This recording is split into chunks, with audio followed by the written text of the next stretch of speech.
I'm just going to kick it off with some. Okay, well, welcome everyone. I really appreciate you joining us on this snowy or sunny or windy, whatever kind of a morning it is in your piece of the world. Thank you for joining us. I want to first provide you all with a warm welcome. College board members, management, staff, guest presenters, members of the public who might be listening remotely. We've got all kinds in our audience today. Before we get started, though, I want to take a moment to note that there are two things happening in our world today far beyond our agenda. COVID restrictions in jurisdictions across Canada have or soon will be lifted. COVID has impacted all of us and those we love in so many ways. It's been a journey that we'll never forget, and its ongoing impact is and will be with us always. And even more importantly, I want to acknowledge the desperate humanitarian crisis in Ukraine. The pain of the Ukrainian people lies heavy in our hearts. I have a beautiful young friend who came to Canada to attend university. She left her parents and her brothers behind in Ukraine. Her firsthand description of the bravery, honor, and fortitude with which her family and her people are fighting to defend their country is both inspiring and heartbreaking. I urge everyone today not only to support Ukraine in every way we can, but to remember what really matters and to treat one another with an uncommon generosity of spirit. So thank you. Setting that tone, I want to now turn to our meeting. As always, we have a jam-packed agenda as we continue to build CPATA. We'll determine a process for approval of the bylaws that we discussed in December, which are now in the final stages of drafting at the Department of Justice. You have a board skills matrix before you for approval. This will be followed by a survey of the board to assess our current complement of skills and attributes. We'll discuss reducing our loan facility with RBC. We'll appoint our first election commissioner. We'll receive the first CEO monitoring report. This is the means by which management will advise the board about operations so we fully understand the context in which we make strategic and policy decisions. The first report deals with registration work. In January, the board workshopped the Competence Initiative. Today, there's a formal motion to endorse that work and provide clear policy direction on it. At our request, the CEO has prepared some governance materials for our consideration, stemming from the Harry Caton review of the Law Society of BC that we discussed at our last meeting. The CFO will review our year-end results in advance of the board receiving the auditor's report for approval at a special meeting on March 17th at 5 p.m. Eastern Time. You'll note that the board materials also contained financial policies developed by the CEO and CFO, and a briefing note from IPIC relating to agent-client privilege, a matter that we'll continue to closely monitor.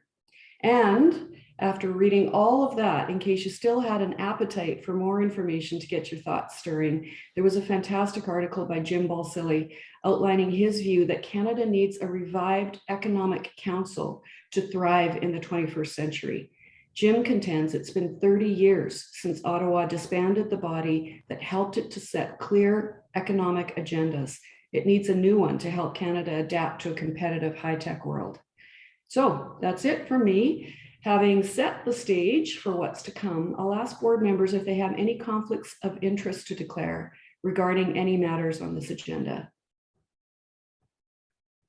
Okay, seeing none, I will ask if board members have any additional items they'd like to add to the agenda. Okay, again, hearing none, this agenda is officially approved. We're going to move to agenda item 2, which is our consent agenda. There are 2 items on our consent agenda: minutes of the December 10th, 2021 meeting and the CEO report. So this is where the chair would ask if anyone wishes to lift any items from the consent agenda for board discussion. But I actually have a few questions on the CEO report, so I'd like to make a request to lift that item from the consent agenda. Does anyone have a concern with that or thoughts on that? You're okay? Good. Thus, that means only the minutes remain on the consent agenda. May I have a motion to approve the minutes of the December 10th, 2021 meeting? Karima, thank you. Do I have a seconder? Jeff's hand up. Jeff, perfect. Thank you. All in favor? Terrific. Thanks. Okay, perfect. Thanks. So with that being said, then, actually, so Daryl, I just wanted to ask quickly, since this is a public meeting and being recorded, should we quickly go around the table and say who we are and what our role is here for any members of the public that might be watching? Or yeah, why don't we super quickly do that before we jump right into the meat of the agenda. So I'll kick it off. I'm Ruth McHugh. I am coming to you from Alberta, and I'm standing in for our board chair today. Over to you, Daryl. Oh, I'm Daryl Pink. I'm the CEO and registrar, and I'll hand the baton off to Doug. I'm Doug Thompson. I'm one of the board members. I'm from Victoria, BC. And we'll hand it off to Jeff, I guess. Hi, I'm Jeff Astle. I'm also a director on the board, and I'm appearing from Boucherville, Quebec. Karima? And I'm Karima Bawa. I am a board member based out of Vancouver, although today I'm in New York. And I'll just ask the staff who are with us to introduce themselves quickly. Jen? Jen Slobodkin, Director of Registration and Education and Deputy Registrar in Toronto. Victoria? Hi, Victoria Reese, Acting Manager of Professional Responsibility, coming to you from snowy Halifax. Andres? Hi everyone, my name is Andres Diaz. I'm the operations manager for the college, coming to you from sunny Montreal. Donna?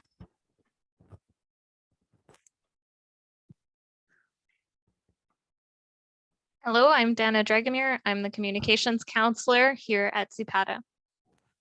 And Sean. And I'm in Gatineau. And hi everyone, I'm Sean Walker. I'm the outsourced CFO for CPATA, and I'm out east in Dartmouth, Nova Scotia, where it's snowing like crazy. And the other person we have with us who's not on screen is Vicky Sakas, who is our admin assistant. And you will see a couple of other people who are providing simultaneous translation for us this afternoon. Perfect. Thanks so much. I really appreciate that, everyone.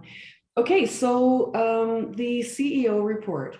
Like I said, I had a couple of questions on the CEO report, but before I jump in with my questions, did anyone else, any other board members have questions or comments on the CEO report that Daryl provided to us that you'd like to throw in there? Okay, seeing none, I'm just going to go right in with my questions then. In the bylaws section, Daryl, you indicate that we've had our bylaws development go through all of its various processes. And in the board package, we have a memo from Elise, who is a former drafter with the Government of Canada, who's kind of shepherding that process for us. In the memo, it describes the nature of all of the amendments. You note that at this stage, there's no ability to revise language. So you're proposing that the board approve the final version through a written resolution once we receive the final version from the government drafters in May. And then, of course, once the board approves them, they have to be registered with Privy Council, and then they can be published in the Canada Gazette. So what I'm thinking about is that I believe that there are more bylaws than this that we need to create. For example, and for a later time in this meeting, I think we need to create a bylaw around board election eligibility. And I think we probably have a current running list of the bylaw changes we wish to make. Is that right, Daryl? That's correct. Yeah. So what I'm wondering is if we should be somehow signaling that this is sort of our first go at bylaws, but we're by no way finished. Like, is that worthwhile doing or not necessary in your view, Daryl? Our discussions with the Department of Justice have been very clear that this is step one, and that we are intent, as the board had previously directed, to do a comprehensive review of the bylaws. Elise has started that process because one of the things that we have begun to do is reconcile that we have board bylaws and college bylaws. And one of the changes that will come forward is to transition some things from the board bylaws to the college bylaws, because there's no rationale for them being where they currently are. So that's part of the process, but Justice is well aware, and we've begun to talk through a process for major revisions. Okay, that's perfect. Thanks. I think that answers my questions. And I'll just add for the board that most of the regulatory staff are maintaining a running list of things that we are seeing. Okay, perfect. Do any board members have any thoughts on that, or do we feel comfortable with that? Seems fine. That's great. Okay, thanks so much, Daryl. I appreciate that. The next question I had was around the official languages piece in your CEO report. I believe that we need to consider the impacts of Bill 96, the Quebec Language Act, sooner rather than later. I believe it will have an impact on the profession, and we need to consider that right away. And it just wasn't highlighted in your memo. So I wanted to bring that to your attention, Daryl. So you and I spoke about this in the prep for this meeting. So I've begun a process to identify what the specific issues are relating to the new French language legislation in Quebec, and what impact it will have on us as an organization, and possibly on the profession. So we'll start that, and certainly we'll brief the board as we get better information. Okay, that sounds great. As I had mentioned to you when we chatted briefly about this, I believe it will have an impact on the profession and how we're going to be able to conduct business, if you will, with registrants in Quebec. So thanks for undertaking that work. The next point I had was on the speaking invitations. So thanks for letting us know what you've got upcoming on that. Congratulations on being invited to speak at the ABA conference on professional responsibility. I just wondered, ABA, is that the American Bar Association? It is. Okay. Sorry, as you know, I try not to be lawyer centric, but no worries. I fail at times. Yeah, no worries. I thought that's what it was. So that's super cool. Thank you. The other piece you noted in there is that you've made a submission to CNAR, which I know is the Canadian National Association of Regulators, for 3 of you to present at the annual conference in October, and that you're proposing to present on building a new regulator. I just wanted to mention that I had spoke at CNAR in Banff just before COVID on right touch regulation and lessons learned during merger of the accounting profession from a governance perspective. I agree that this is a great opportunity for staff. I think it would also be a great opportunity for board learning and for the board to do some executive networking with regulatory professions and our counterparts in Canada, if you will. I wondered if we could consider including board members or a representative of the board to provide a governance perspective of setting up a national independent regulator. So food for thought. So a couple of things have arisen even since I did my CEO memo. First, I think we should have a discussion, perhaps at our next meeting, about, I'll call them continuing professional development opportunities for members of the board. And I had a meeting this morning regarding the college's participation at the IPIC annual conference, which is in September. And I think, again, that's a program that we should have board participation at. So I think we should look at a number of opportunities. I think with everything, as you started the meeting, Ruth, as COVID appears to have opened up in-person attendance at meetings, we should look at what the networking and learning opportunities are. So I'll begin to develop a list of things I think that we will want to participate in, and hopefully once we have our full board complement at the annual meeting, then we'll be able to identify who should go where and when. That makes perfect sense. Okay, thanks so much. Those were all of my thoughts on the CEO report. Want to throw it open to board members. Did anyone else have any further thoughts given that?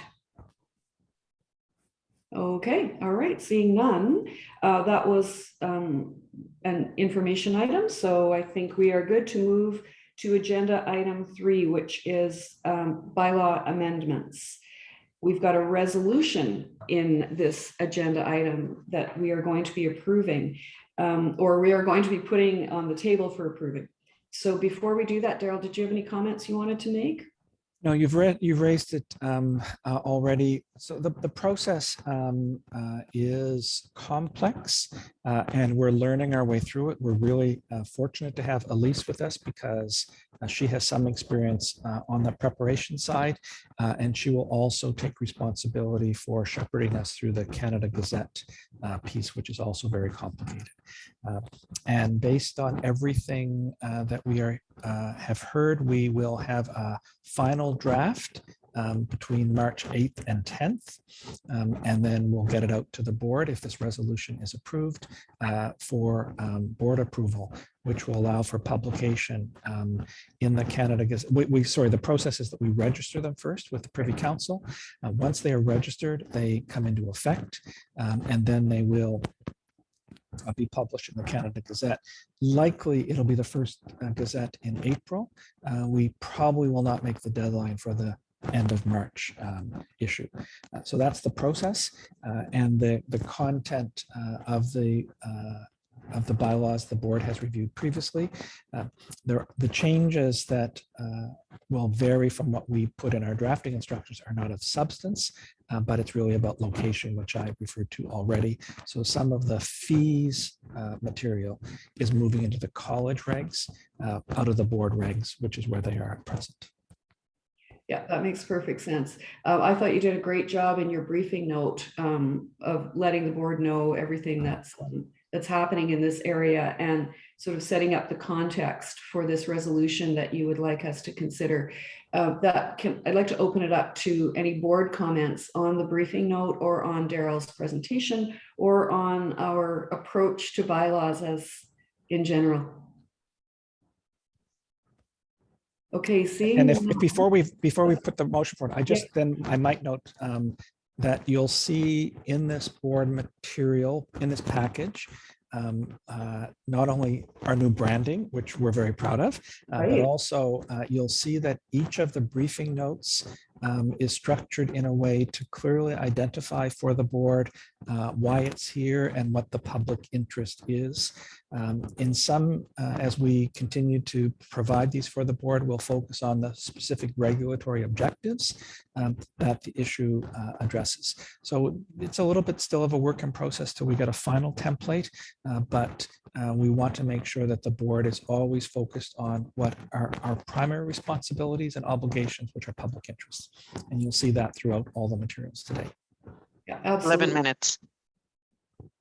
Sorry, did someone have a comment there? No, we're good. Yeah, I noticed that, Daryl, and it's fantastic. So you'll all notice that it's very clear. Is this a decision item, a discussion item, an information item? What's the nature of this report, and that why is this here? The public's interest piece. It's excellent. Yeah, thanks so much.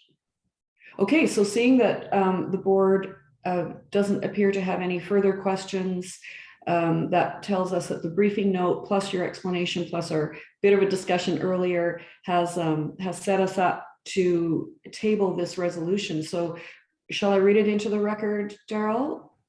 It's in the minutes. It's on the agenda. Yeah, it's So on the it's agenda. there for everyone to see. Yeah, so I think that's fine. Could I have someone move that we accept this resolution? I would move Doug Thompson. Thanks so much, Doug. Can I have a seconder? I will second. Karima, thank you. All in favor? Any objections? Any abstentions? Okay, we have passed this resolution. Thank you. All right, let's move to agenda item 3.2, which is our RBC credit arrangement. So again, we have a resolution to authorize the CEO to execute the agreement that's included in your meeting package. Daryl, I'm not sure if you want to add anything else. I thought what you provided in the package was great. But before I open the floor to questions from the board, do you have anything further that you'd like to share, Daryl or Sean? Is there anything you would like to highlight? So as you'll have seen, we don't have any funds borrowed now. We've had several discussions with RBC. This is really a safety net for us. Sean will deal with the finances in more detail later, but I can confirm that our cash flow is fine. We've been able to manage dealing with all our expenses in a current way with money in the bank. So we're not drawing down on any line of credit. And now that we're into renewal, the 2022 fees are coming in, and so we'll be fine. There's no expectation whatsoever that we will draw down on this line of credit, but it still keeps us, gives us the opportunity if we need it. So that's why we need the resolution passed and the authorization to sign it. Yeah, that makes perfect sense and is consistent with our conversations on this, all of us at a board level on this topic earlier. So with that being said, I'd like to open it up. Doug, Karima, Jeff, do you have any questions or comments before we make a motion to approve Daryl to sign the agreement on behalf of the college? Okay, great. Ruth, See, Ruth, I would move the resolution. I think we're perfect. supposed to vote with Doug Thompson. Perfect. Thanks a million, Doug. Seconder?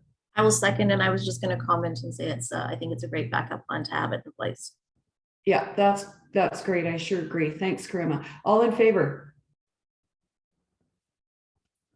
Okay, and I see that we are all in favor, so we have passed that resolution. The next item, agenda 3.3, our Board of Directors skills matrix. So we have seen the skills matrix kind of go through an evolution, and we've had lots of opportunity to talk about it. It's kind of organically grown to be something that we think is appropriate and required for the skills and attributes of the group that's going to be leading and directing the college going forward. So with that being said, we've got a resolution here to adopt this Board of Directors skills matrix. And before we do that, I just want to open it up. Daryl, did you have anything further you'd like to talk to on the skills matrix? Nothing specific other than to thank individuals for their input, and I've attempted to incorporate various comments and try to make the drafting as clear as possible. The skills matrix at current will serve two purposes.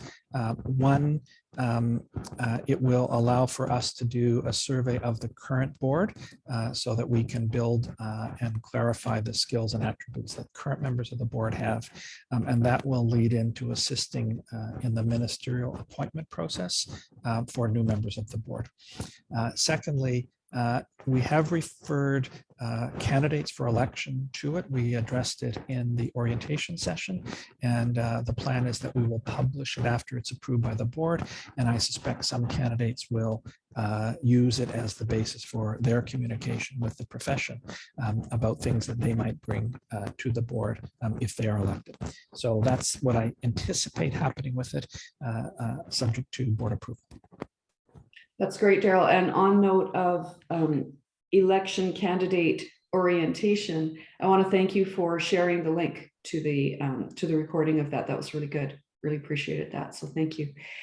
So that being said, I'd like to open up discussion to the board on this skills matrix. So as Daryl said, we've all had lots of great opportunity to provide input to it in the past. And I can certainly see that my feedback was incorporated. So thanks so much for that, Daryl.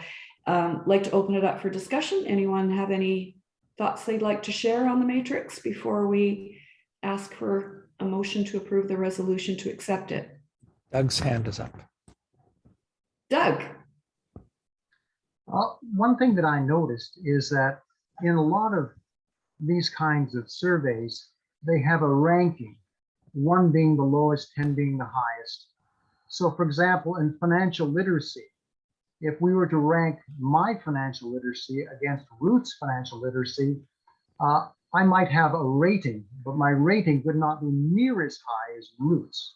And on other things with Karima, Karima has had a certain type of experience, and I might have a rating in the same area, but Karima's would be higher based upon her experience. And I'm conceited enough to think that in some areas, my rating might be higher than others. So I would suggest we add to the matrix when someone assesses themselves and suggests that they have had some experience, they indicate what that experience is and give themselves a rating so we understand whether they've just been introduced to it or whether they've really been immersed to it as part of their career. That is an excellent point. That's an excellent point. Yeah, I think I would totally agree with you, Doug. And I've seen that done in different ways. But I think that the best way I've seen it done is when you're really clear. So if we were to go with a numeric rating, for example, like Doug is suggesting, that you're clear that if you have 0 to 2 years experience, it's a 1. If you have 5+ years experience, it's a 2. If you've got, blah, blah, that we actually kind of define it so that everyone is, it's not quite subjective as to the self-assessment. That's a really good point, Doug. So with that being said, do you think we could say that we approve the skills matrix with the addition of I don't want to say rating scale, but no, but I'll include, when I do the survey instrument, I will include that as part of the survey. So rather than just a yes, no, I'll make provision for, as Doug says, a ranking with some definition. Ranking, that's the better way to definition, say. and an opportunity for comments. Yeah, okay, that sounds, Doug, I think that works. Does that capture what you were intending? Yes, I'm quite comfortable with where we're going. Okay, that's perfect. Thanks so much. So we'll just make sure we minute that. With that being said, can I ask someone to move that we approve the skills and attributes matrix? Jeff, can I have a seconder? Karima, thank you. All in favor? Okay, it's unanimously approved. Thanks so much. All right, the next piece on our agenda is board and committee recruitment, where Daryl will brief the board on the state of the process for the selection of directors and committee members. So over to you, Daryl. Thank you. So I'll deal with 2 matters. First, with respect to the selection of members of the governance and nominating committees. And I use the word committees because it's one committee, but with 2 subcommittees, and members of the Audit and Risk Committee. So we have been working with Boyden, who did an extensive cross-country search using their network. They had probably in total close to 100 different contacts that they pursued in a variety of ways. And then I invited Ruth and Jeff to assist in reviewing the long list that they ultimately provided to us to produce a short list. And tomorrow we are beginning a series of conversations with those who are interested in serving on each of those 3 groups. I can tell you, and you will see in due course when the appointments come back to the board for approval, the quality of people who have indicated an interest in serving on our committees is stellar. Exceptional. To say that I, speaking personally, but I think both Ruth and Jeff were also blown away by the quality of people who have expressed an interest. And talking to the group at Boyden, they have indicated to us that there is not only significant interest in the work that CPATA is doing, but people are intrigued by the evolution of this new national risk-focused public interest regulator. And our work is not going unnoticed, which is interesting. And these are from people that we would not have expected would know anything about us. So really very gratifying. And the quality is, as I said, exceptional. And it will allow us to get our committees to do the real high quality pre-board work that we will require, that the board will require. So the expectation is that we will bring a report back to the board at its working session in April. And then the formal appointments will take place in conjunction with the annual meeting, because that's when the committee terms will start. We may be able to start some informal work with the groups before, because we will have to do an orientation and training session with the committees, but their formal terms will start at the annual meeting. So that's any questions on the committee selection process? Jeff, Ruth, did I get it right? Yeah, perfect. I just want to ask one quick thing before we continue on this, but I would like to ask that when you do the orientation for new committee members, that you also invite the existing board members, because I think it would be a great, not only a refresher, but a way for us to connect with the new committee members. My expectation was that it was more than an invitation, that part of the work of the orientation is board work, because the committees support the board, and I think it's the board who's best to express what their expectations are of committees. Okay, perfect. Thank you. Just want to make sure that the board was well tied into that process. So thank you. So in terms of the board process, as we know, we have two distinct processes that are happening simultaneously. You have before you the list of nominees for the election. That list was publicized for the first time this week in our newsletter.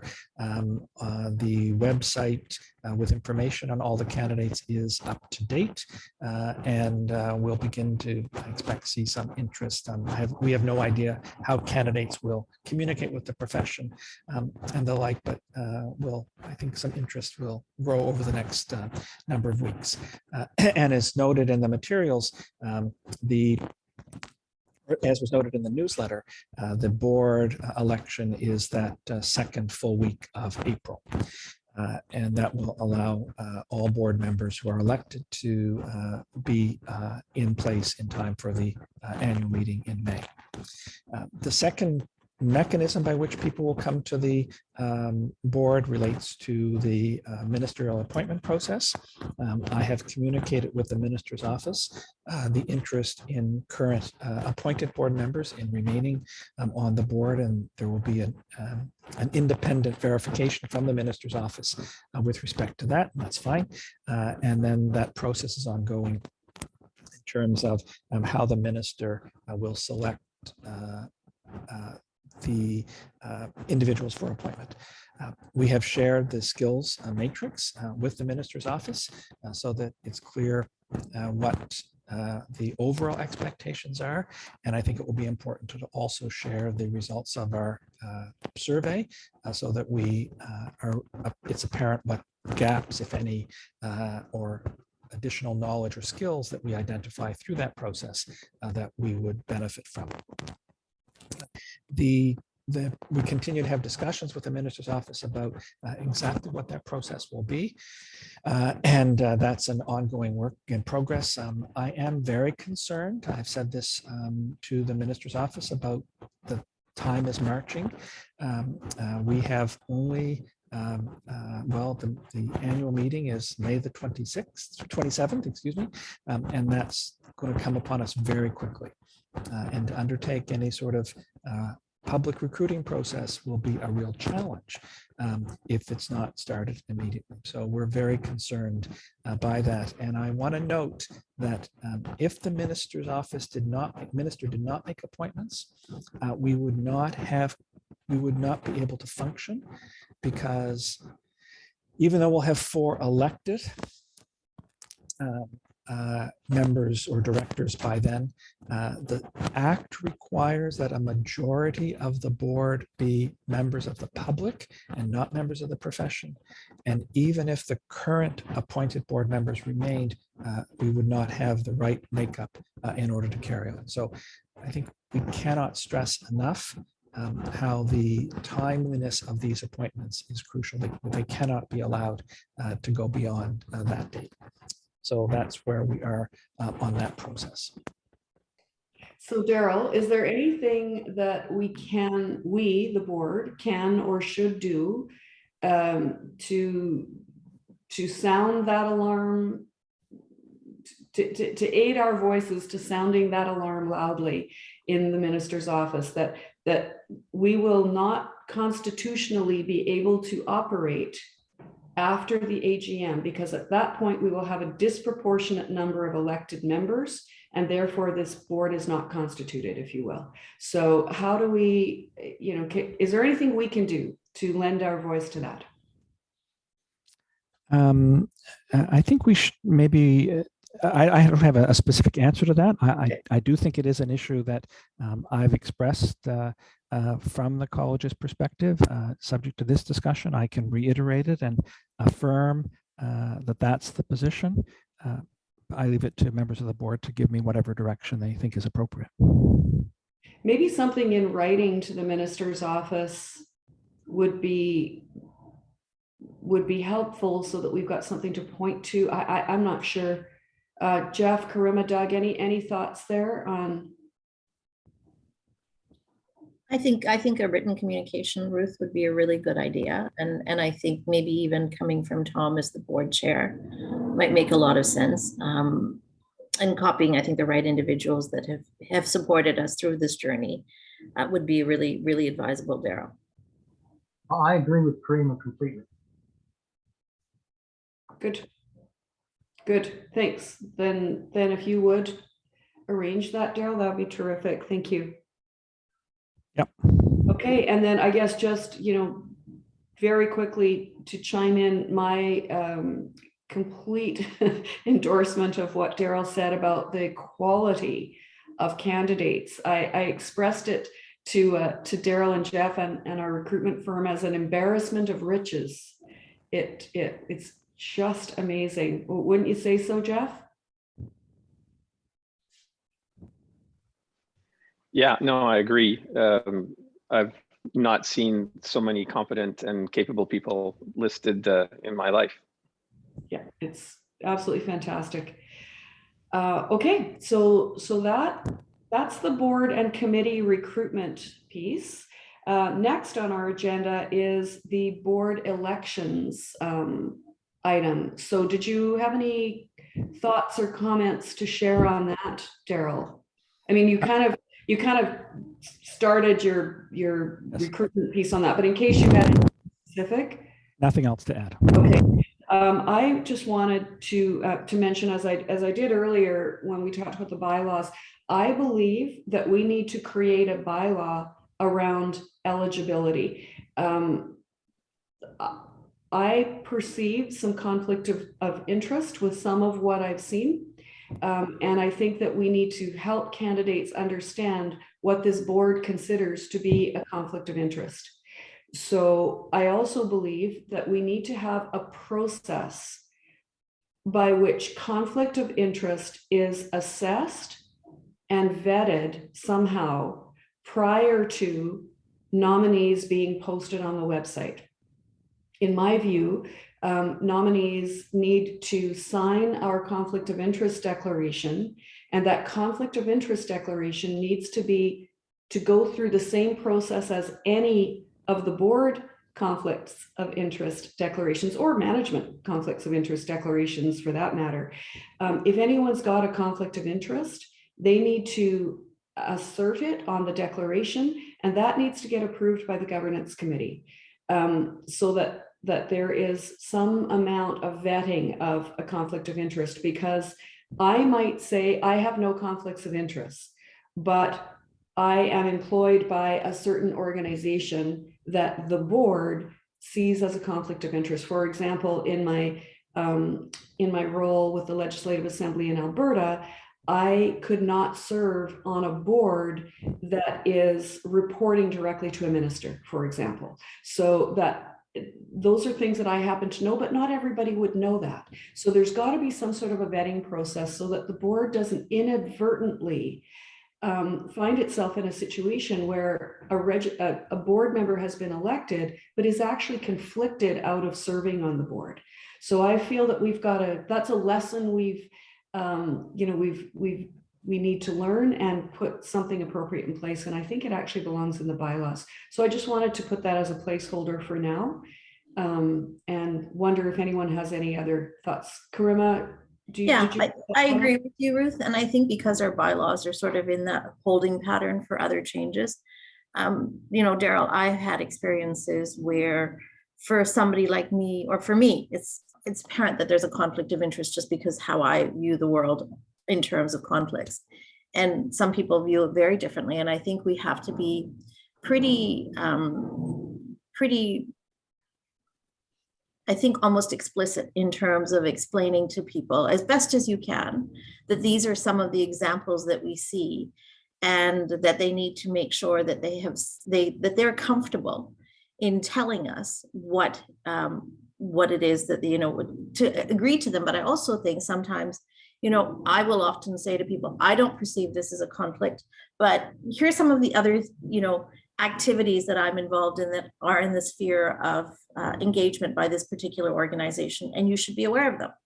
And so then we can have a discussion, but I almost think you need to ask that question of some people, because some people view conflict very differently. I know I've been told I have a very black and white vision of it, and I tend to say, well, you know, I have to declare everything. And I think I'd like to be on a board where people are willing to do something similar in terms of at least flagging it so that that discussion can happen. So I agree with Ruth. I'm not sure that, you know, we can wait till we have the ability to put that into the bylaws, but something that, some mechanism that we have that will allow people to sort of make those kinds of declarations and really turn their mind to the issue. Yeah, I agree, Karima, and that's why it should eventually rest in the bylaws. But I feel a good process would be that nominees would be required to complete a declaration of conflict of interest. And what has worked well on other boards that I'm involved in is when you're declaring a conflict of interest, you need to actually list the organizations you are affiliated with. That is, who is your employer? What other boards do you serve on? What other companies do you have an ownership stake in? You know, that sort of thing. That it actually gives sort of a list of, to start with, provide us with all of this information. And in addition to that, you know, is there anything else that you think could be perceived as a conflict of interest? So I feel like that's work that we should probably act on quite quickly. And we should certainly have candidates or potential nominees fill some sort of a declaration. Now, my understanding is that the list of nominees was publicly posted on our website yesterday, but the election actually doesn't start for 6 weeks. So we do have a 6-week period in which to ascertain if any of the nominees are in fact conflicted out of serving on the board. Is that correct, Daryl?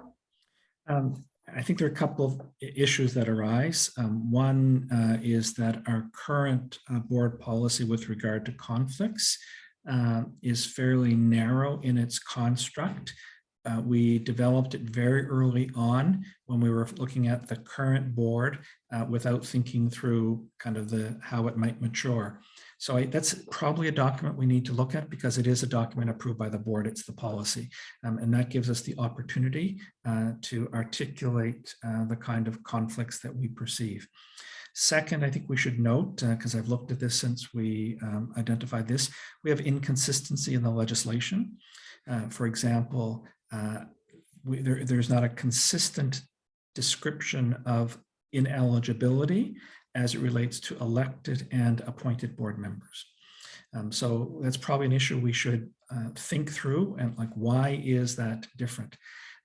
Thirdly, we have to also recognize that the Act gives us very little. In fact, the Act gives the board no authority in this regard. And so we need to be careful in terms of how we attempt to bring best practices to the table, because as with many things, the legislation is void of either authority or guidance. So I think we need to think through all those things. My advice at this stage is that the place we should start is the board policy. and begin to look at that. And I think we should start that virtually immediately so that we try and better articulate what the operating conflicts might be now that we are a functioning regulator. We were a very different group when we adopted it, even before we, well before we came into force. So I think we should start that work with a view to bringing it forward for discussion at our April workshop. Makes perfect sense to me. Does that make sense to everyone? Karma, Jeff, Doug, you're good with that? Yeah, okay. Well, thank you. I think that concludes our discussion section on board elections. I'd like to move to the next agenda item, which is appointment of the election commissioner. And we have received a bio from Daryl about Karen Cooper of Ottawa, who is being recommended as the election commissioner. So I'm going to open the floor to you, Daryl, if there's anything further you wanted to add, in addition to the great bio that you provided to us. Now, just to reiterate, so the process I went through to identify a person was to start my conversation with Jonathan Herman, who is the CEO of the Federation of Law Societies. So we had a couple of conversations about what the skills were that we required, whether this was a volunteer position or a retainer. And in the end, Jonathan recommended Karen, who does extensive amount of work for the Federation and for CANLI on the governance and corporate side. And she also, as you can see from her bio, her practice focuses on charity and not-for-profit organizations. And she has extensive experience in providing counsel to organizations with regard to elections in various ways, because they happen very differently in many types of organizations. So she comes with a significant amount of experience, fully bilingual, practicing in Ottawa. And I think she will, and she's, again, like everything else, intrigued by the role that we've created.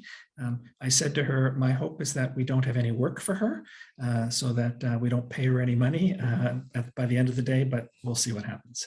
And having spoken with her, I'm very pleased that she's agreed to do this and recommend her appointment to the board.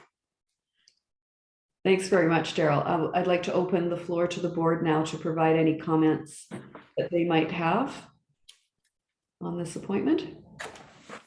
Okay, seeing none, I'm assuming everyone had a chance to review the bio, and I would ask that someone make a motion to appoint Karen Cooper of Ottawa as the election commissioner. Ruth, I'm prepared to make that motion. Doug Thompson. Thanks so much, Doug. Seconder. Jeff, thank you so much. All in favor? Perfect. That has been unanimously approved. It's probably good to note that the two candidates for election are making and seconding that motion. That's kind of interesting. Good point. So actually, is that okay? I think they're doing it as they're fulfilling their their fiduciary obligation. Yeah, I mean, that never occurred to me, but yeah, you're absolutely right. So that's great. Thank you. We're going to move on then to agenda item 4.1, which is the registration monitoring report. So Jen, over to you. Perhaps before Jen starts, yes, I just want to again create some context for this in terms of what I propose to bring to the board and how I have in the past and intend to use monitoring reports. So we as a board, you as a board, are quite committed to keeping your fingers out of operations quite appropriately. But yet it's crucial that you understand what it is that we do as an organization. And in part, that means both what the committees do and what the staff does. So to do that, from my previous experience, I developed a process of creating monitoring reports as a mechanism to inform the board about operations so that they, as Ruth said in her introduction today, are better able to deal with the policy and strategic issues that arise from the college's work. This is a work in progress in terms of what the content and format is.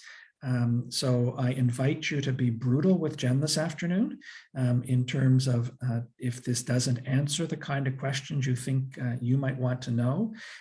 And this is a little bit different because this is where we do invite you into our operations. So that you can make sure that you understand. There are no decisions to be made today. This is not a policy discussion. There are no resolutions, but it is an opportunity for you to both get information and provide feedback. And we will continue to do this at each board meeting in various parts of our operations, and this will become a regular feature of the board. So you're always aware of what it is that we're doing and what the issues are that we're facing. So with that introduction, I'm going to ask Jen to kind of highlight for you. I think you have a presentation, Jen. Do you have a few slides?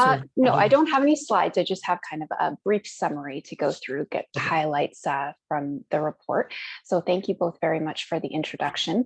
I wasn't prepared for brutal honesty. No, I'm just joking. But definitely, please let me know if you have any questions or thoughts or comments about the type of information you'd like to see in these reports. So the registration and education function is the gatekeeper for those who wish to join the profession and remain licensed. This means that CPATA safeguards that people entering the profession meet the standards for professional competence and ethics. For all matters, we reflect a modern, risk and evidence-based approach to regulation that meets our regulatory objectives, standards, and principles, and fair registration principles of transparency, objectivity, impartiality, and fairness. Provincial regulators in Nova Scotia, Ontario, Manitoba, Alberta, and British Columbia have statutory fair registration practice legal obligations, but there is no similar national framework. Though there is no legal requirement, CPATA demonstrates leadership in modern, progressive regulatory processes by incorporating these principles into our day-to-day practices. The registration area of processes decisions on Class 1, 2, and 3 applications, training supervisor applications, surrender and reinstatement requests, registrar certificates of standing, foreign practitioner status requests, suspensions and revocations, prior experience assessments, and facilitates reviews of a registrar's decision with the registration committee. We administer the qualifying examinations with the Board of Examiners and confirm compliance with professional liability insurance requirements. In the area of education, we develop mandatory continuing professional development requirements, standards of practice, and the agent training course. The statistics provided in the report show the number of decisions for each application and request type. These statistics reflect the work that we've been doing since we came into force last year on June 28th. In just 7 months at the time that the report was written, we had issued approximately 600 decisions for these application and request types, well over that by this point. We have developed and built and put into place processes, policies, and decision-making protocols that ensure risk and fair registration principles are always applied, starting each analysis by considering what risk may be involved to the public by the request being made. We apply equity lenses to decisions and consider what is the most proactive, principled, and proportionate way to approach each decision. Several of the fair registration practice provisions intended to reduce barriers to entering professions have been addressed and implemented by CPATA. Some of these examples include exploring and improving or approving flexible training arrangements, recognizing prior experience completed outside of Canada and or outside of a traditional training setting toward the 24-month training requirement, permitting law school students and other post-secondary school students to apply for retroactive recognition of articling and internship terms completed under the supervision of an approved supervisor, seeking subject matter expertise and recommendations on prior experience assessments, accepting non-objective evidence to demonstrate language proficiency, such as successful completion of professional and academic education and relevant employment, and sharing draft decisions with applicants who may be negatively affected by a decision to allow for additional information and or documentation to be provided and considered before a final decision is rendered. First line decisions are made by the registrar. However, the college bylaws require that the registration committee, who's responsible for administering licensing requirements as established under the regulations, review decisions of the registrar on the request of the affected applicant. As of right now, 6 out of 7 members of the registration committee have been appointed. We are experiencing some challenges recruiting patent agent licensees to fulfill the 7th position. No expressions of interest were received when the call for participants was circulated in the fall, and the in-house practitioner group was canvassed in an attempt to diversify representation on the committee, but again, no expressions of interest were received. So recruitment is ongoing. The 2021 qualifying examinations were administered bilingually and virtually using a third-party exam platform and live proctoring service. As with any significant process change, it will take some time for candidates to become familiar with the technology and adjust their expectations and approaches to writing the exams online, particularly for those who previously wrote the paper-based exams.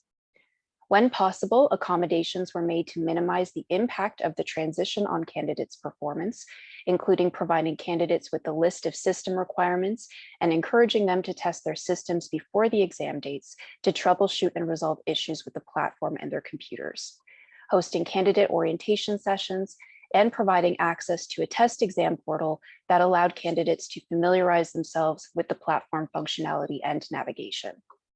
The practice exam and live proctor check-ins were useful in avoiding significant issues on exam days and will be offered again for the 2022 administration. Most exam board members will be returning for the 2022 administration. However, CPO has advised that there is no representation appointed from the trademark branch to support the trademark agent qualifying examination due to their resourcing constraints. CPO representatives from the patent branch have been confirmed for the 2022 exam, but there are no guarantees that CPO representation will be ongoing. Finally, I wanted to provide a brief update on the professional liability insurance requirements, continuing professional development, standards of practice, and the agent training course. Mandating that licensees hold professional liability insurance assists CPATA in protecting the public against practitioners who make mistakes. The requirements were communicated to all licensees, and they must confirm whether they meet the requirements during the 2022 annual renewal process. Given there are only a few providers that offer policies that meet the requirements, many firms are adding required coverage through their excess insurance policies. No requirements for CPD were implemented this year. The continuing professional development requirements will be set after consultation with the profession, incorporating evidence and best practices in continuing competency and recognizing that a significant portion of licensees are also regulated by other bodies. Practice standards will be articulated as part of the 2022-2025 competency initiative, similarly to the agent training course, as that is a prerequisite for establishing eligibility to attempt the exams and for Class 1 licensure. Thank you for the time to provide this update. I will now ask if anybody has any questions or concerns. Thanks so much. Thanks so much, Jen. I'm going to, before I jump in with mine, because you know I always have some, I'm going to open the floor to my fellow board members. So Jeff, Karima, Doug, please jump in with your questions for Jen. Well, I just want to compliment her. I enjoyed the statistical breakdown. You could see exactly what was happening based upon that statistical breakdown. And in some cases, there were charts. And I found they really helped to add clarity to what was being reported. So thank you very much, Jen. Thank you. Thanks, Doug. Jeff, Karima, did you have any thoughts? Yeah, go ahead. Yeah, sorry to interrupt. You say that you're still missing a patent practitioner on the registration committee. Were there any expressions of interest at all in response to the call for interest? No, none that were specifically received for the registration committee. Okay, and has there been a great deal of activity with that committee yet, or are you expecting that they will be burdened with a great deal of work? I'm just wondering if I could start bothering people to maybe ask about that. I encourage anyone to bother anyone to see if they're interested. The work right now in that area is not very high. We have a very low volume.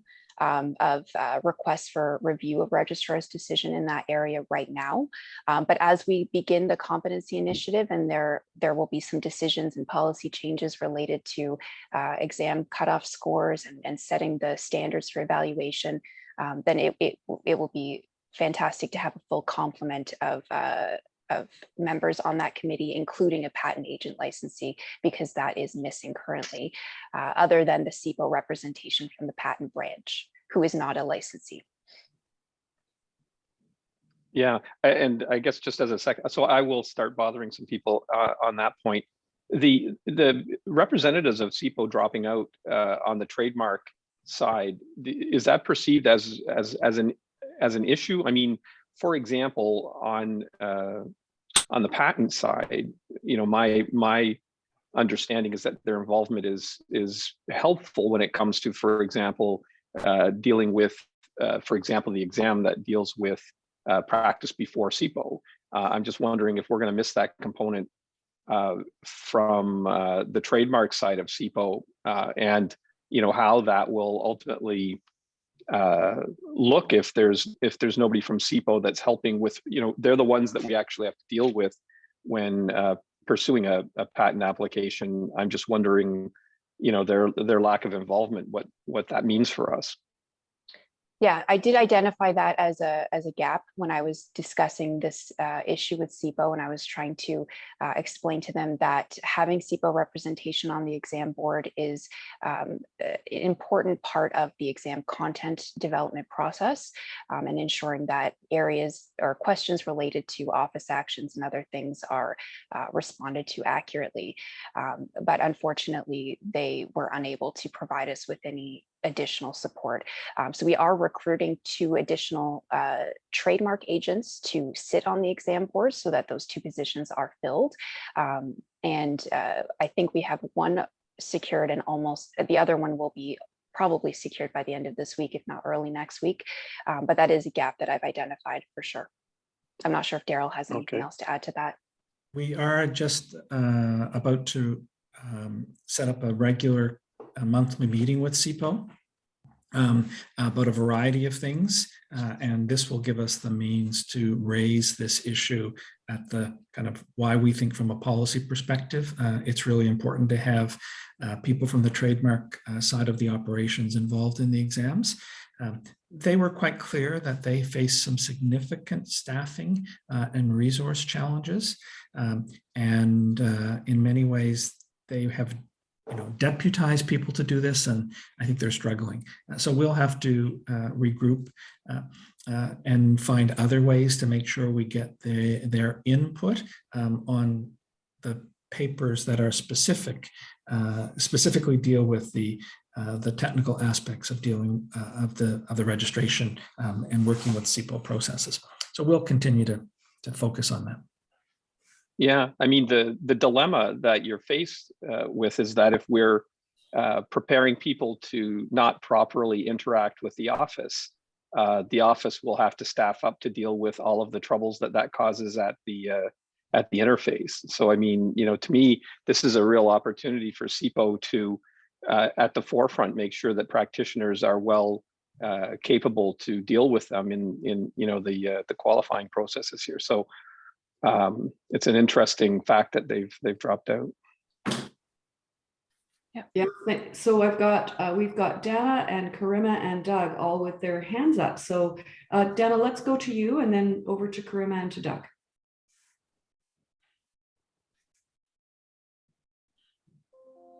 Sure. So I just wanted to say that we can maybe include something in our next newsletter about this too, which will go up early April. Great idea. Great idea. Karima. I think so along the lines of what Jeff has suggested, although I'm not as generous with my time, I can give Daryl and Jen some names for people that might actually sign up to this. If specifically reached out to, because I think they're pretty generous with their time. And I think if somebody from the college reached out to them, I think they would gladly give up some of their time, as long as doesn't become an all-consuming task. So. Thank you. I appreciate that. Okay, I'll send some names along, Jen. Thank you. Doug. Well, the trademarks office evolves in their policy over time. And trademarks that I got through 10 years ago, I might not be able to get through today because of the change in policy. Because the policy changes and they have their inner workings, it is, as Jeff says, pretty important that we have at least one representative of the trademarks office who can alert us if they're considering changes that might make some of the things that we're teaching redundant. Because sometimes trademarks were rejected, now they're accepted. Sometimes they were accepted, now they're rejected. We need that kind of input and know what's coming down the pipes of the trademarks office. We have the liaison on a monthly basis, but I don't know whether those topics will come up unless it's on the examining board type of forum. So I would like, ideally, to get someone from CPO on that trademarks board. Yeah, that's a great point, Doug. Thank you. Okay, so Karima, is your hand still up, or did you have another point? You're good? Okay, great. If you'll indulge me, I've got a few points I want to make too. So Jen, I really valued in the written submission that you provided to us, where you listed the objectives of the registration process. So kind of taking us up to that 50,000 foot view. I really appreciate the enhanced wording around promoting equity, diversity, and inclusion in the profession, and the way you tied that back to the public interest, by not imposing inappropriate barriers, et cetera. So I thought that was really well done, and I just wanted to thank you for that. The next sort of question I had, when you were telling us about the 2021 qualifying exams and all of the feedback from there, which was great in the written report, as Doug said, and also in your verbal report, in your view, how did the exams go from the perspective of candidates? That is, have you received and assessed candidate feedback on all of this? Yes, I did receive feedback after each of the exams. I would say that a smaller proportion of candidates had experienced difficulties during the exam for technical reasons. A lot of that had to stem from the fact that they didn't check their requirements before the exam, or they didn't log in with a live proctor before the exam to make sure everything was working properly for them before they did it.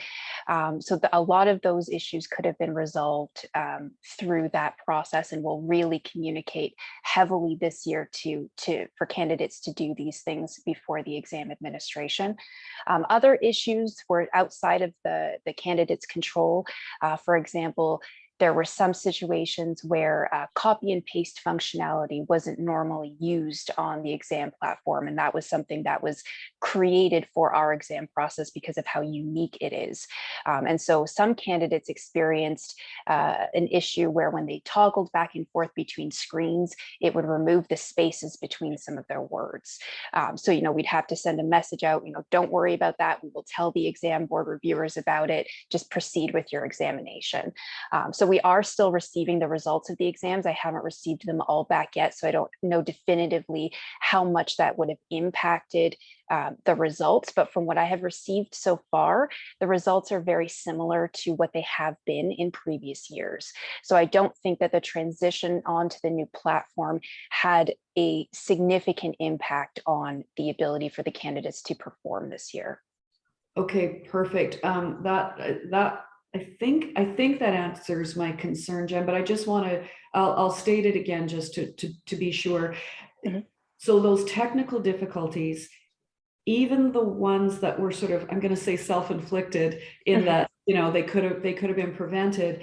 How will we ensure that those impacted have or had a fair chance to still write the exam with the same conditions as those candidates who didn't experience technical difficulties? So having an online exam done, written from wherever the person is deciding to write, there will always be an inconsistency in terms of people aren't going to a writing center in the same place and having the same kind of environment. So there will always be that issue, I think, when we have online exams. And as we're working through the pandemic, you know, things like this will kind of have to be dealt with on a case-by-case basis. There are some issues, though, that when we did identify them, time was added back to the candidate's exam. So for example, if their computer internet connection died out in the middle of the exam, then an extra however many minutes that they were not connected to the exam were added back to their exam for them. So we did as much as we possibly could at the time to mitigate any of those inconsistencies, but that's not something that we could address 100% during this type of online administration. Yeah, absolutely. Absolutely. I just want to add to that. So we were making real-time decisions while people were writing exams to ensure as best we could that they had a fair opportunity to complete the exam.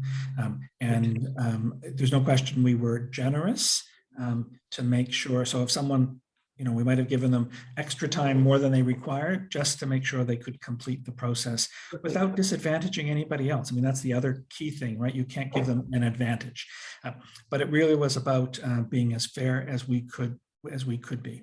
Perfect. Thank you. That was my concern, and though you've addressed them all, so thank you. Great job. Great written presentation. Great oral presentation. I think the board feels, I can speak for myself, I think we feel pretty up to speed on this. Any further questions for Jen on this? I just want to add one very small thing because it reflects the way we are giving life to the regulatory standards and principles. So one of the things, Jen talked about 600 plus applications, the vast majority of those result in a positive decision. So there's no need to engage with an applicant if you're if you're approving what they've applied for. For every matter where we propose to make a decision which is negative, to disallow something, we have developed a process to provide a draft of the reasons to the applicant before they are finalized. So that's, again, consistent with the regulatory standard that we must hear from people before we make a final decision.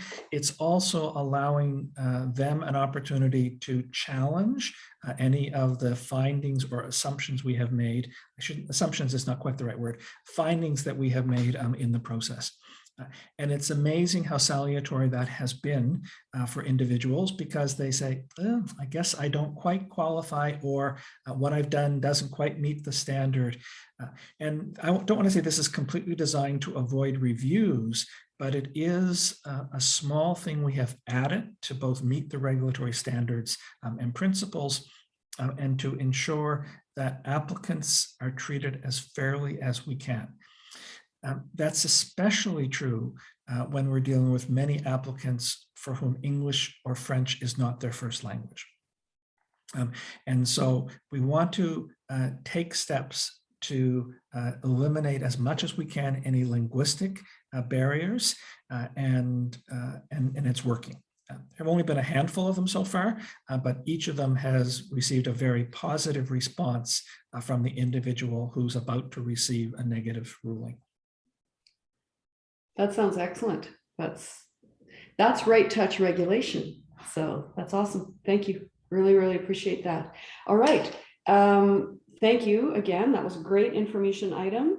I'm going to take us now to our next agenda item, which is in the competence initiative arena. We have a resolution to approve that's in your agenda, and you've received all the information in your package.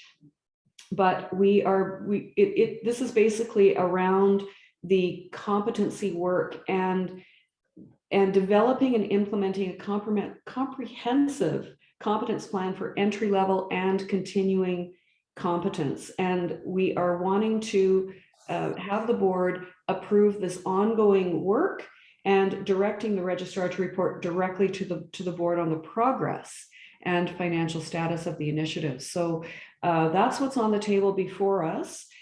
Daryl, Jen, would you like to provide any comments around that before I open it up to the board? Just a reminder, we spent several hours workshopping this topic.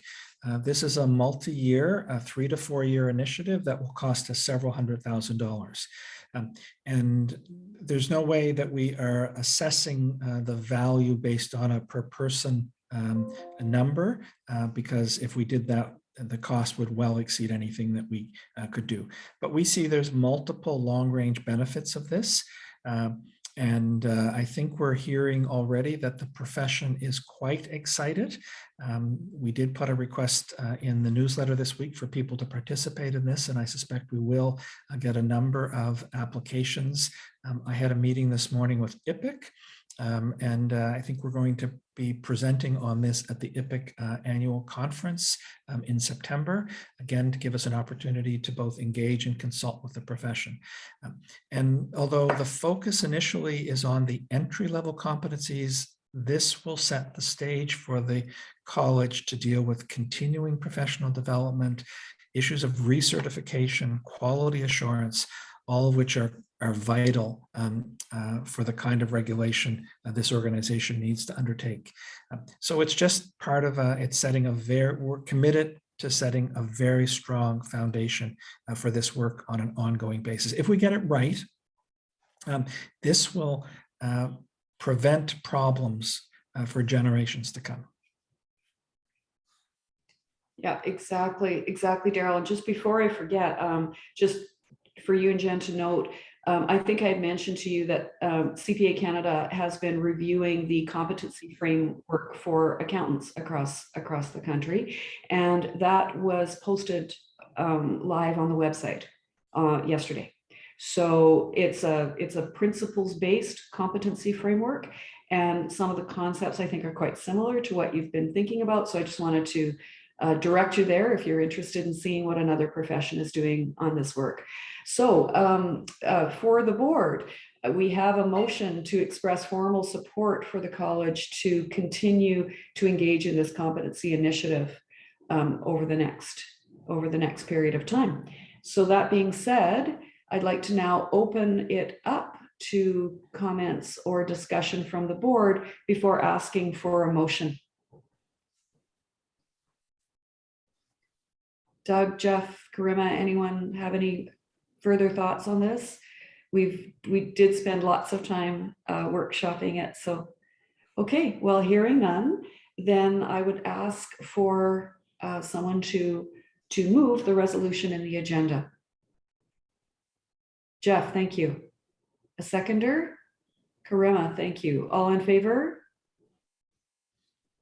Perfect, that is unanimously approved. Thanks so much. All right, the next item on our agenda is around governance. So we received a memo from Daryl with sort of, a conversation starter, I guess, let me say it that way. And I would like to open it first to you, Daryl, to see what other comments you might want to add before I open it to the board. So this is to allow us to begin a process of board and committee evaluation. That's writ large. And what is included in the materials is verbatim excerpted from the Caton report on the lost side of British Columbia in terms of issues for board evaluation that he outlined for discussion with the benchers of the Law Society. And so for me, the board needs to begin to think about how does it wish to approach this. We know that crucial to good governance is the commitment to both self-evaluation in terms of one's behavior and commitment as an individual board member, and board as a whole evaluation. And there are a variety of ways of doing that. How effective is the board? How effective are the agendas? There's a variety of issues. So as you said, Ruth, this is really just to begin a conversation and then ultimately to determine how does the board wish to approach this? Is it to be referred to the Governance and Nominating Committee once they're established? Is there work that the board wants to do first before that committee is established? And I've outlined in the memo a variety of options for your consideration.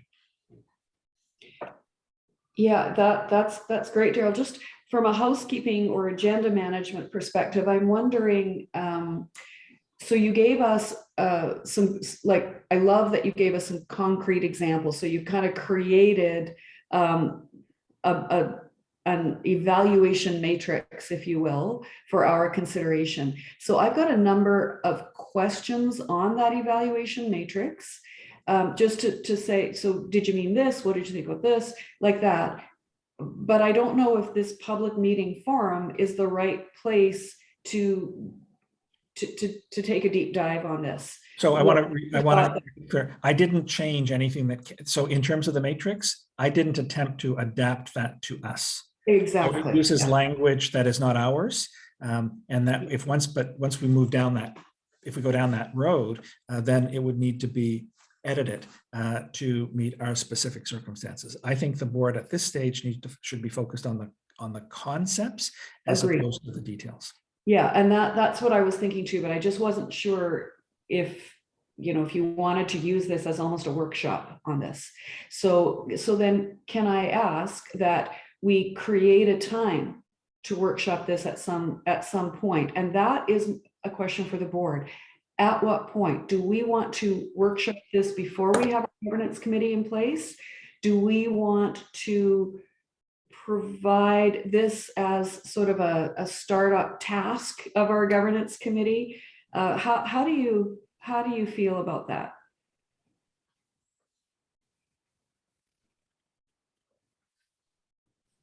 Doug, you've got your hand up. The Governance and Nominating Committee, the composition of that committee would influence my thinking. If that committee really is going to be a subset of the board that has primarily board members sitting on it, then whether the board does it or the Governance and Nominating Committee does it doesn't make a difference. However, if we'll have, we'll call them outsiders, independent people on the Governance and Nominating Committee, then I would like to have the outsider's perspective, because we might be too close to what is going on. So my understanding is that the Governance and Nominating Committee is going to be dominated by the board members in any event. But I might be wrong there. Well, Doug, you are exactly right in everything you said. The Governance and Nominating Committee will have board members as well as independent external members. So it will be made up of both, but the board will appoint the members of the governance committee. So that's correct. Daryl, can you please remind me, is it 3 board members and 2 independent members? So Doug, that'll be the makeup. 3 board members and 2 independent members. So I think what I'm hearing you say then is you would think this might be good work for the governance committee to begin and then bring it to the board once it's at a slightly more ready state. Is that, did I interpret your comments correctly? Yes, I'd feel more comfortable if we had the independent input as part of that, because then it wouldn't be incestuous. Sounds good. Sounds great. Karima. I think my viewpoint is that not for the same reasons, but probably the same outcome, to have the GNC actually take the first stab at this for us to consider. I think that is should be part of their mandate, you know, the board assessment support. So that's where I land on it. Yeah, that makes perfect sense to me. Thank you. I love what Daryl said earlier about soon we will have committees to start to do some of this heavy lifting and some of this work that currently this small board has been taking on all of it. So it will be good to have that additional expertise and independent perspective to some of these things. So that's great. Thanks so much. Jeff, did you have any thoughts on this? You'd be fine as well if we provided this to the governance committee as sort of a startup project for them. Yeah, no, I think that it's good to get those people in at the front end of this rather than handing it off to them after it's done. So I think that makes good sense. Yeah, I do too. That being said, I really appreciate the opportunity to have read all of this, Daryl, and certainly I've noted my questions and my comments, and I would be happy to provide those to the governance committee if at some point, which I think just might be helpful for them to understand the current board's perspective on sort of where we are in terms of organizational maturity and therefore the role of the board. It's very different in a startup than it is in a mature organization. And I think much of what Harry Caton is presenting here is perhaps more applicable in a mature organization than in a startup. So, because he wasn't specifically, dealing with governance in a startup, and those are two very different things. So I would encourage, if anybody's got any written thoughts or anything on this material, pop it in, send it to Daryl, and we can provide that to the governance committee just as some preliminary thoughts from the existing board. So thank you for that. Daryl, anything further from you or your team on that before I go into the next agenda item? No. Okay, great. The next item is the financial statements. So in preparation for our upcoming meeting, Sean's going to walk us through a presentation on the year-end statements and compliance certificates. Do I have that right, Sean? Yes. Yep. Okay, perfect. Over to you then. Okay. So do we have the ability, just lost my place. Do we have the ability to put the presentation online, or should I share my screen? You should be able to share your screen. Okay, let me just give me 1 second to pull that up.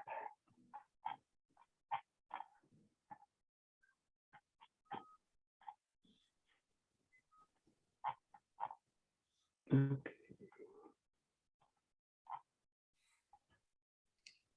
Sean, while you're doing that, I'm going to just provide you some comments. So if you're blushing, then we won't really see you because you're busy doing all that other stuff. I really just want to thank you. This was an excellent briefing note and really just excellent work on your part in navigating, setting up the accounting and financial reporting and the financing for such a dynamic startup as CPATA. And in our information items, you also shared the sort of accounting and financial policies. They're operational policies, but you shared them for the board's information. And I just, again, kudos to you. You did a great job on all of that, both you and Daryl. So thank you. Thank you. Thank you. Okay, I'm almost there.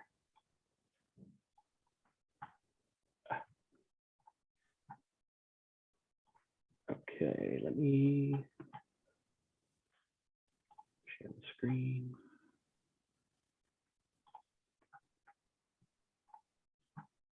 Okay.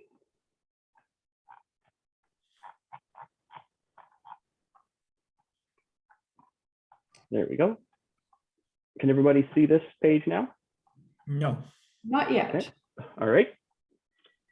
I'm more comfortable using Teams than Zoom, so I'm just a little. Yeah, absolutely. So while Sean is doing that, okay, never mind. We don't need to talk amongst ourselves because here we go. We can see Sean's screen. Okay. Do you just see one screen now? Yes. Okay. Yeah, we can see we can see your memo now. Okay, perfect. So within the package is, of course, this narrative memo, which provides some of the highlights from the year ended December 31st, 2021. The financial statements include 2020 and 2021. And within the package, we have the year-end financial statements, which are the copy that Grant Thornton is currently auditing. And they really represent a a summarized version of the internal statements that we would be providing to the board on a regular basis. And as part of this meeting today, I'd really like to focus on any questions on the presentation or the information provided on those draft financial statements, so that we can get that information back to Grant Thornton if there's going to be any changes. So 2 weeks from today, that meeting will be much more meaningful and smoother. Okay. And I'll get to those in a second. A couple of the really high level highlights from 2021 were that the revenue generated from application fees, from agents, licensees, renewals, and the grant that we received from CPO was just over $2 million. And our expenses were just over 1.4 million, which resulted in a net surplus of 634,000, which was slightly above budget, mainly due to, we talked about this previously, was some of the initiatives that we started because the college came into force a little bit later than we had initially planned. So we had, some of the expenses were lower, so we did have a slightly larger surplus than originally budgeted for, which is positive. And at the end of 2021, we have a surplus in our net assets of 245,000, which gives us as well a bit of a cushion moving forward.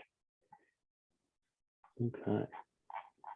So we'll scroll down to, these copies here, along with the bilingual French copy, is what Grant Thornton is reviewing now. We did provide them with a translated copy today of the statements and the notes that will support the financial statements for the meeting on the 17th. So they have this information in English and French now to pull together for a final report. And you'll see it's very high level compared to the detailed information that I provide on a regular basis. And one thing that is noted in the memo before is since CPATA really did start to incur some costs late in 2019, that is why we have this third column on the statement of financial position or balance sheet. So it shows the few expenses that relate, or shows the net of the few expenses that related back to 2019. So that's why, if you're wondering why there's a third column on the report, that's why. And on the balance sheet of the statement of financial position, you'll see that the key factor is we have at the end of December, we had $466,000 in the bank, which was great because that carried us forward to the fee renewal season here that started in early February.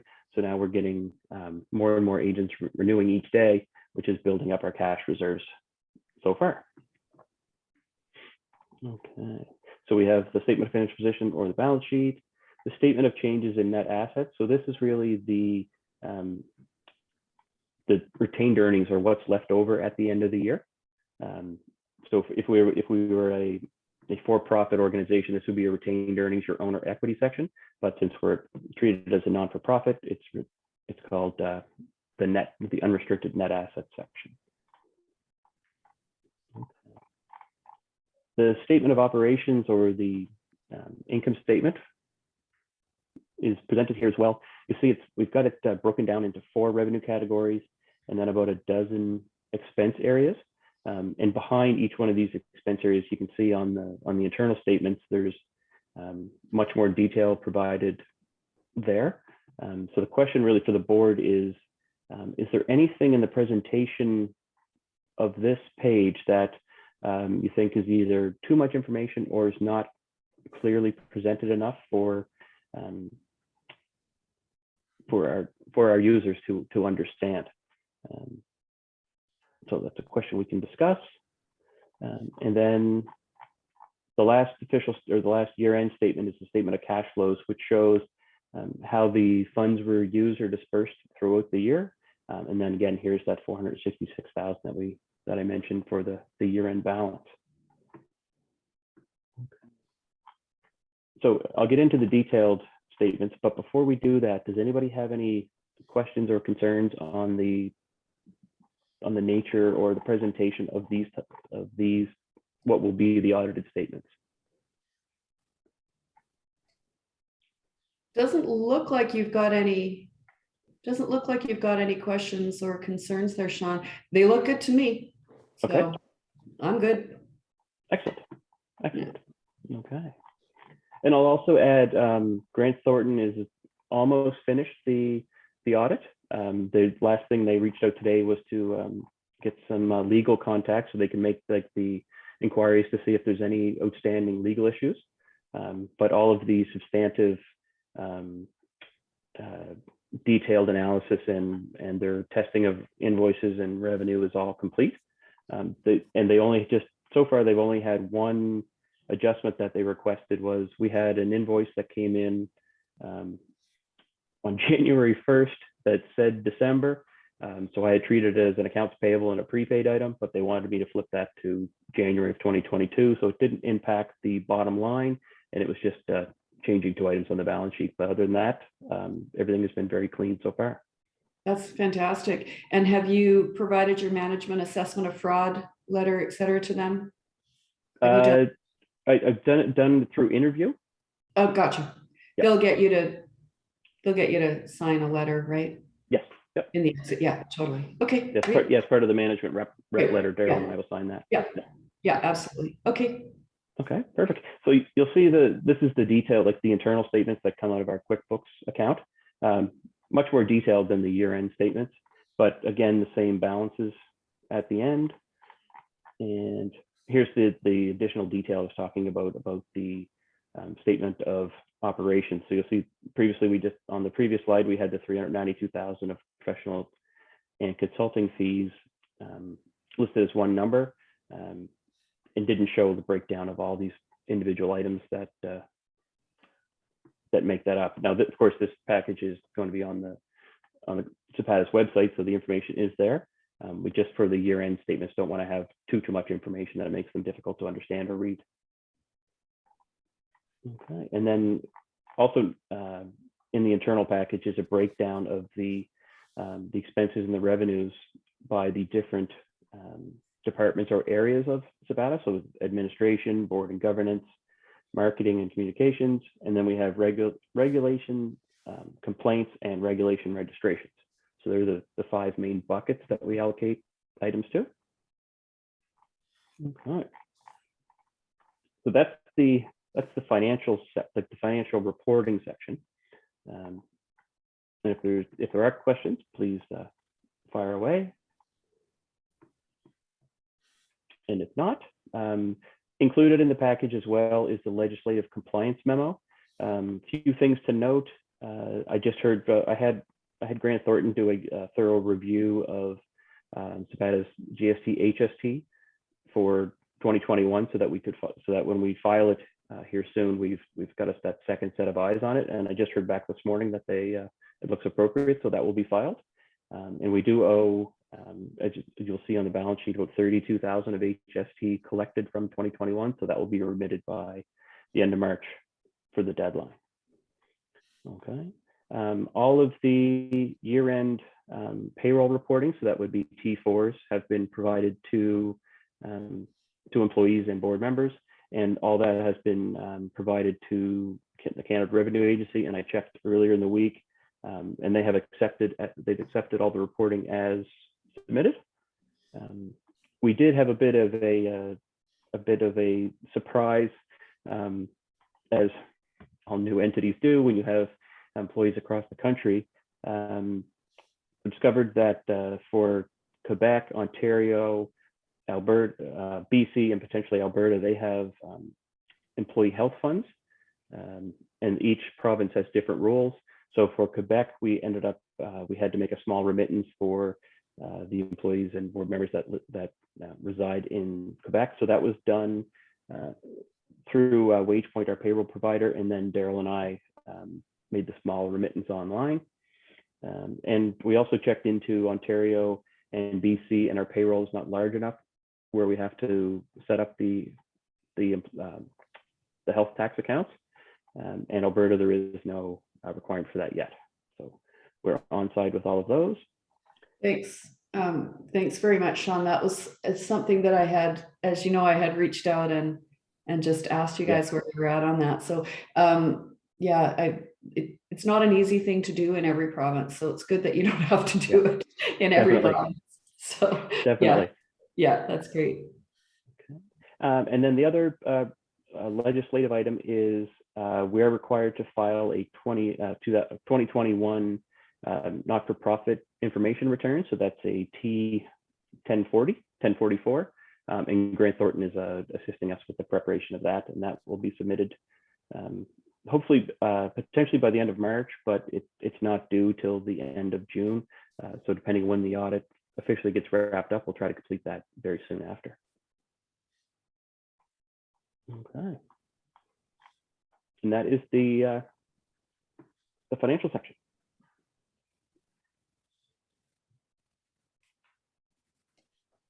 Thanks a million, Sean. That was Okay. great. So I think you can probably. Does everyone still want Sean to share his screen? Like, did anyone have any questions that are detailed that Sean might want to point to, or can we ask Sean to lift his screen now?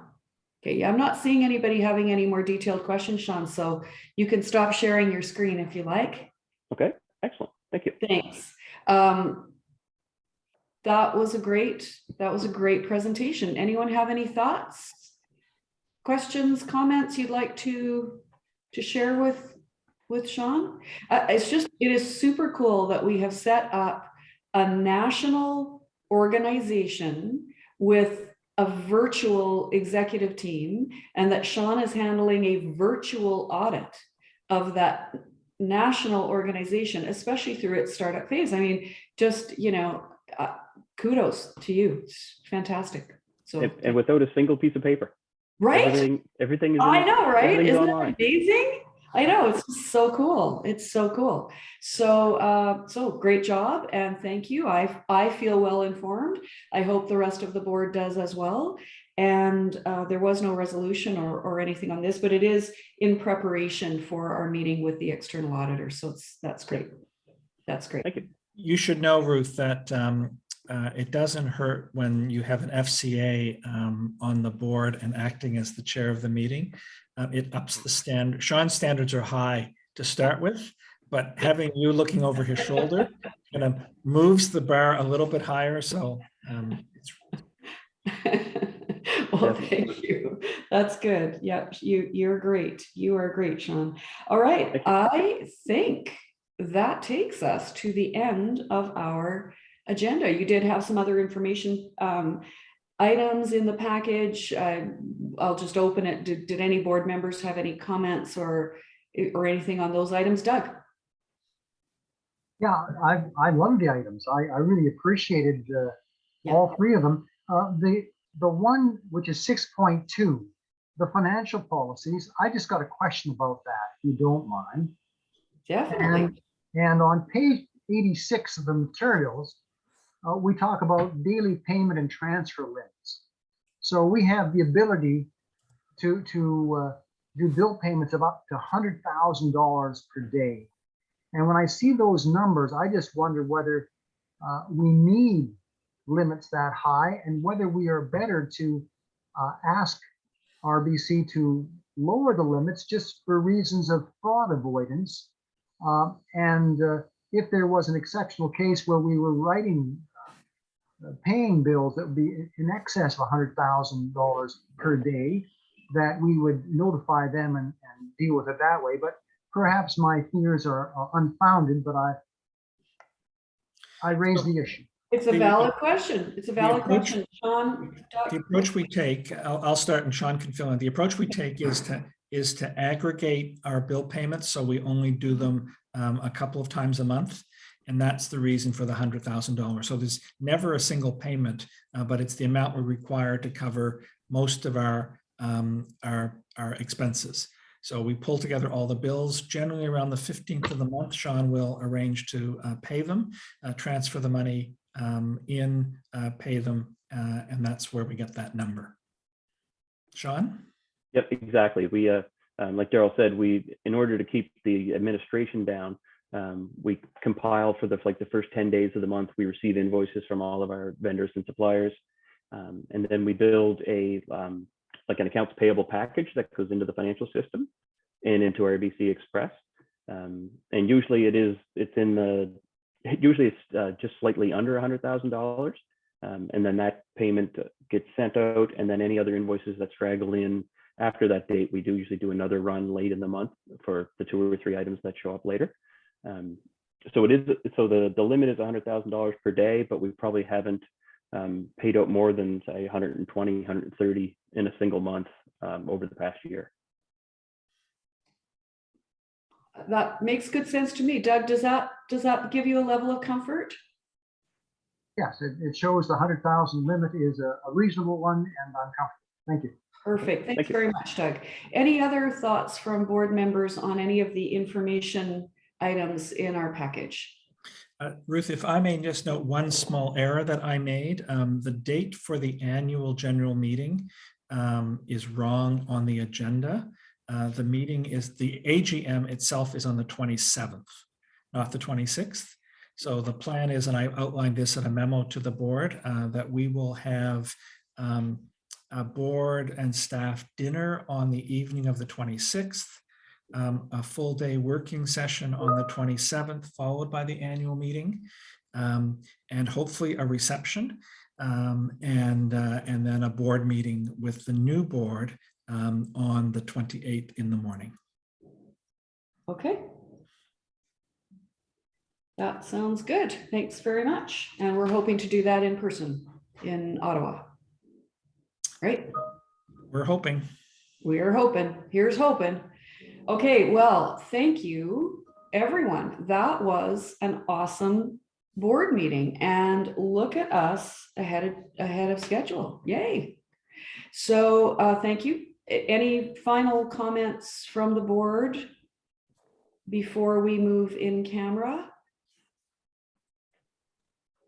Okay, then I will just express on behalf of the board our huge appreciation to the management team for an excellent board package, an excellent preparatory environment that you create for us.